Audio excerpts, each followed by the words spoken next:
وَلَوْ تَرَىٰ إِذْ يَتَوَفَّى الَّذِينَ كَفَرُوا الْمَلَائِكَةُ يَضْرِبُونَ وُجُوهَهُمْ وَأَدْبَارَهُم، اور اگر آپ دیکھتے اس منظر کو جب کافروں کی روحیں قبض کر رہے تھے فرشتے، یضرب، پہلے تو اللہ تعالیٰ نے میدان میں ان کو حکم دیا کہ کفار کے خلاف قتال کرو،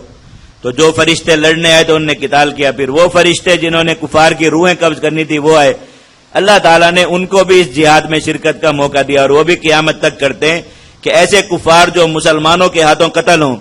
فرشتے ان کی روحیں قبض کرتے وقت ان کو مارتے ہیں، اور یہ سورۃ الحج میں بھی آئے گی یہ آیات، یہاں پر بھی ہے۔ یہ فرشتے روحیں قبض کرتے ہوئے دو طرح کے لوگوں کی پٹائی کرتے ہیں، اور دونوں کے بارے میں قرآن میں دو آیات ہیں۔ ایک تو وہ مشرکین یا کفار جو مسلمانوں کے ہاتھوں مارے جاتے ہیں میدان جہاد میں، ان کو بہت مارتے ہیں فرشتے ان کی روحیں قبض کرتے ہوئے، یہ ان کی طرف سے جہاد میں شرکت ہوتی ہے، گویا کہ مرنے سے پہلے وہ بھی انہیں بہت زیادہ جہنم کی آگ پر ہتھوڑے گرم کر کے لاتے ہیں، ان سے کوٹتے ہیں اچھی طرح، پھر ان کی روح نکالتے ہیں۔ اور دوسرے وہ یہ ایک آیت یہ آ گئی سورہ انفال میں، دوسری آیت اس بارے میں سورۃ الحج میں آئے گی۔ اور دوسری وہ قوم ہے جن کے ساتھ یہی سلوک کیا جاتا ہے، وہ مسلمان جو کفار کے لشکر میں شامل ہوں مسلمانوں کے خلاف لڑنے کے لیے، یا کفار کے ساتھ مسلمانوں کے خلاف مدد کا معاہدہ کریں۔ آپ نے ایک بار وہ آیت سورۃ النساء میں پڑھ لی، کل گزری تھی، کہ فرشتے ان کو جو ہے وہ روحیں قبض کرتے ہیں، مارتے بھی ہیں اور پوچھتے بھی ہیں کہ کیا جرم کیا جس کی وجہ سے یہ عذاب ہے۔ اور دوسری آیت یہ اسی مضمون کی سورہ محمد میں آئے گی۔ تو دو آیات میں اللہ رب العزت نے ان دو خاص اقوام کے لیے مرتے وقت اس عذاب کا اعلان فرمایا۔ تو یہ ان کو مارنا فرشتوں کی جہاد میں شرکت ہے، اور ان کو مارنا وہ بھی جو ہے وہ مسلمانوں کے خلاف لڑنے کی فرشتوں کی طرف سے ان کے لیے نقد سزا ہے، آگے جہنم کی سزا اس کے علاوہ ہے۔ آپ اگر دیکھتے یہ کافر لوگوں کی فرشتے جب روحیں قبض کر رہے تھے، یضربون وجوہہم وادبارہم، ان کے چہروں پر اور ان کی پشتوں پر ضربیں لگا رہے، کس چیز سے مارتے ہیں وہ سورہ حج میں آئے گا۔ وذوقوا عذاب الحریق، اور ان سے کہہ رہے تھے جلنے کا عذاب چکھو، اور یہ عذاب تمہارے ان اعمال کے سبب ہے جو تم نے کیے۔ وان اللہ لیس بظلام للعبید، اللہ تعالیٰ بندوں پر ظلم کرنے والے نہیں۔ کداب آل فرعون، یہ جو بتایا کہ جہاد اس امت کے کفار کے لیے اللہ کا عذاب ہے، اس کی دلیل یہ آیات ہیں۔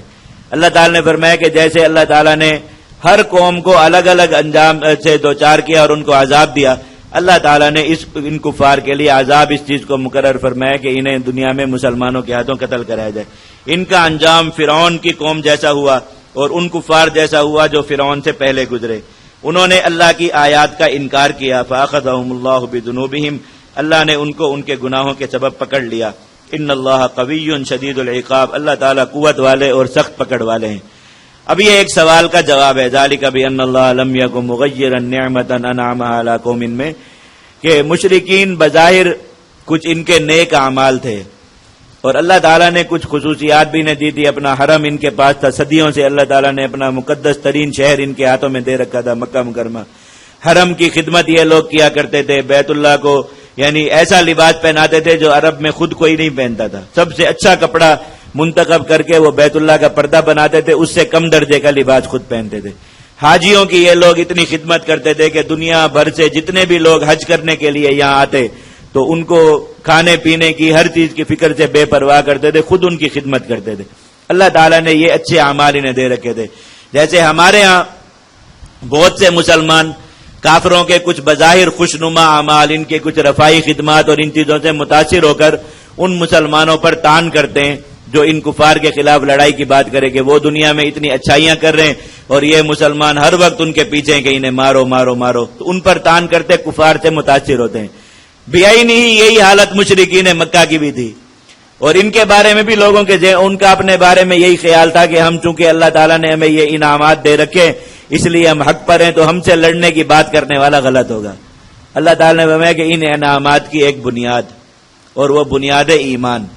جب آپ نے اس بنیاد کو کھو دیا اللہ رب العزت اب یہ نعمت آپ سے ضرور چھینیں گے۔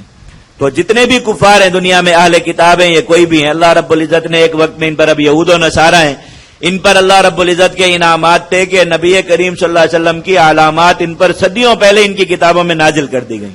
تاکہ جب اللہ کے نبی صلی اللہ علیہ وسلم آئے تو ان کی اقوام کو پہچاننے میں دقت ہی نہ ہو۔ انہوں نے کتنی بڑی ناقدری کی اللہ رب العزت کے اس نظام کی۔ مسلمان ہمارے پاس آپ یقین کریں،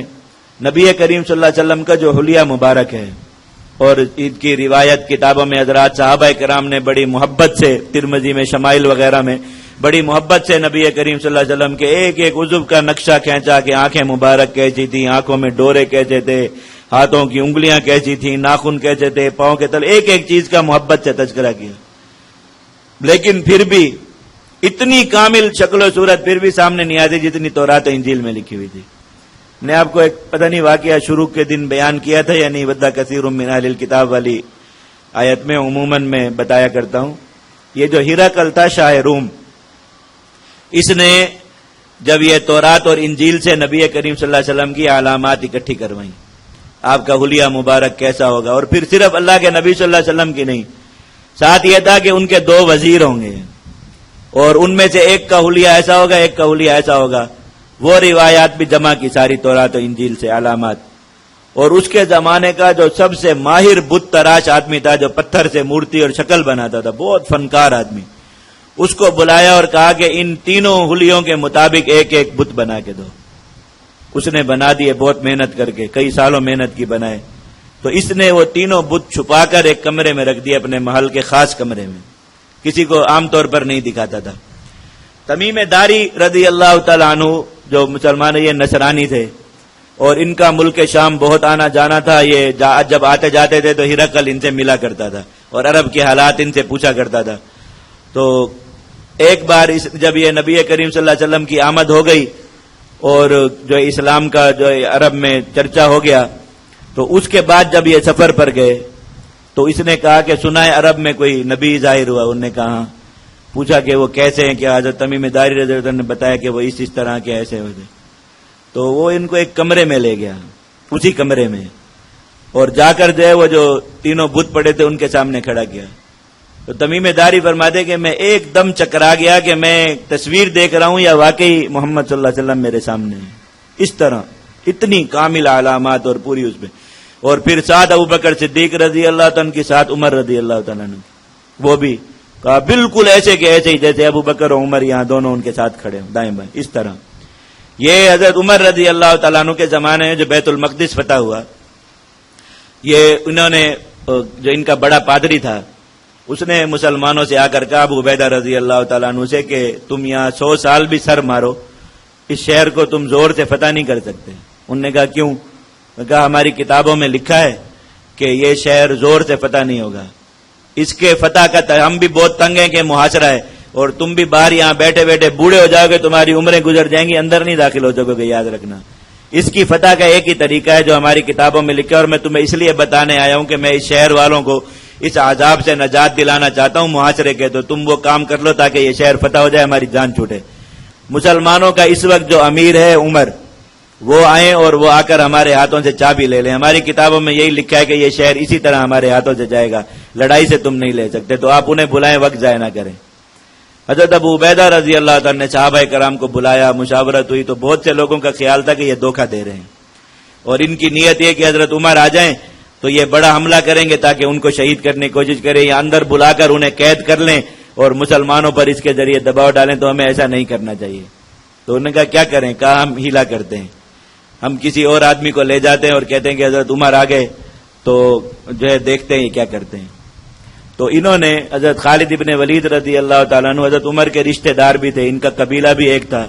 اور دونوں تقریباً جسامت میں ایک جیسے تھے، لمبا چوڑا قد اور بہت ہی بھاری جسم تھا، کندھوں کے درمیان فاصلہ بہت زیادہ تھا، سینہ بہت چوڑا تھا، دونوں کا الگ نظر آتے تھے. تو انہوں نے کہا کہ وہ حضرت خالد بن ولید کو بھیج دیتے ہیں کہ یہ حضرت عمر ہے. حضرت خالد بن ولید گئے جا کر وہاں، اور مسلمان اسی طرح ساتھ گئے جیسے خلیفہ کے ساتھ چلتے ہوئے گئے پروٹوکول کے ساتھ.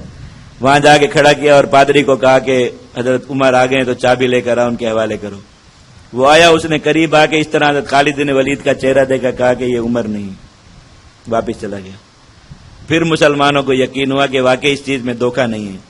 اور جو ہے وہ اب ان کو حضرت عمر آئے، پھر انہوں نے اس طرح حوالے کیا. اللہ تعالیٰ نے یہ ساری چیزیں انہیں دی، یہ اللہ کی نعمت ہی تھی نا کہ اس سے اسلام کو پہچان لیں. لیکن انہوں نے کیا کیا؟ سب کچھ بدل دیا، مٹا دیا، اللہ کے نبی کا حلیہ بدل دیا اور ساری علامات بدل دی. اللہ رب العزت نے اس وجہ سے اب کتنی بھی نیکیاں کرتے رہیں لیکن ان کا یہ جرم، دنیا میں کتنے بھی اچھے کام کرے، کچھ بھی کریں، اللہ رب العزت نے فیصلہ فرمایا کہ اب یہ لوگ کہ بھئی ان کے پاس بھی آسمانی دین ہے اور ان کے پاس بھی انبیاء بھی، یہ ساری خصوصیات ان کو اسلام کی تلوار سے بچانے کے لیے کافی نہیں۔ تو مسلمانوں کو یہی سمجھایا کہ اور مشرکین کو بھی کہ ٹھیک ہے تمہارے یہ امتیازات تھے، ملت ابراہیمی اللہ نے تمہیں دی، مکہ شہر دیا، حاجیوں کی خدمت دی، سب کچھ دیا، لیکن ان چیزوں کی بنیاد ایمان اور توحید ہے، تم نے اس اصل بنیاد کو ہی چھوڑ دیا، توحید کی جگہ پہ شرک لے، اللہ یہ ساری نعمتیں تم سے چھینے گا، اللہ تعالیٰ مکہ بھی تم سے چھین کر مسلمانوں کے ہاتھوں دے گا، اللہ حرم بھی چھینے گا، اللہ حج کی خدمت بھی تم سے چھینے گا، اللہ تمہیں مکہ سے نکالے گا اور یہ سب چیزیں مسلمانوں کو عطا کرے گا، یہ اللہ کا فیصلہ ہو چکا۔ تو کوئی قوم بھی جب یہ کام کر لے کہ اللہ رب العزت کے دین کا انکار کر دے تو پھر اس کی یہ ظاہری نیکیاں اور ظاہری اچھے اعمال یہ مسلمانوں کو متاثر نہ کریں کہ وہ ان کی وجہ سے یہ سوچیں کہ ان کے خلاف لڑائی نہ ہو اور ان کی نیکیوں کا تذکرہ کریں۔ اللہ تعالیٰ نے فرمایا کہ جس نیکی کی کوئی بنیاد نہ ہو وہ کہ اپنے کرنے والے کو کوئی نفع نہیں پہنچا سکتی، اور نیکی کی بنیاد ہے ایمان۔ یہ اللہ نے اس لیے کیا بھی ان اللہ لم یک مغیرا نعمتا، اللہ تعالیٰ کوئی ایسی نعمت جو کسی قوم کو دی ہو چھینتے نہیں یہاں تک کہ وہ اپنے آپ کو بدل ڈالیں، یعنی اس نعمت سے محرومی کا سبب خود اپنے اندر پیدا کر لیں، اللہ تعالیٰ پھر اس نعمت کو ان سے چھینتے ہیں۔ وَأَنَّ اللَّهَ سَمِيعٌ عَلِيمٌ، اللہ تعالیٰ سننے والے جاننے والے۔ اللہ تعالیٰ نے یہ یہود و نصارہ کو بھی دنیا میں بڑی سلطنتیں دے رکھی تھی، لیکن انہوں نے اس کی بنیاد ختم کر دی، اللہ تعالیٰ نے ان سے وہ بھی چھنوا دی۔ کَدَابِ آلِ فِرْعَوْنَ وَالَّذِينَ مِن قَبْلِهِمْ، ان کا انجام فرعون کی قوم جیسا ہوا اور ان جیسا ہوا جو ان سے پہلے گزرے، انہوں نے اللہ کی آیات کو جھٹلایا تھا، اللہ نے ان کے گناہوں کے سبب انہیں پکڑ لیا۔ وَأَغْرَقْنَا عَلَى فِرْعَوْنَ، ہر ایک قوم کی پکڑ مختلف ہے، اللہ تعالیٰ نے فرعون کی قوم کو غرق کیا اور جس قوم کو جیسے چاہا عذاب دیا، ان مشرکین کو مسلمانوں کے ہاتھوں مروا کر اللہ نے عذاب دیا۔ وَكُلٌّ كَانُوا ظَالِمِينَ، یہ سارے کے سارے لوگ ظالم تھے۔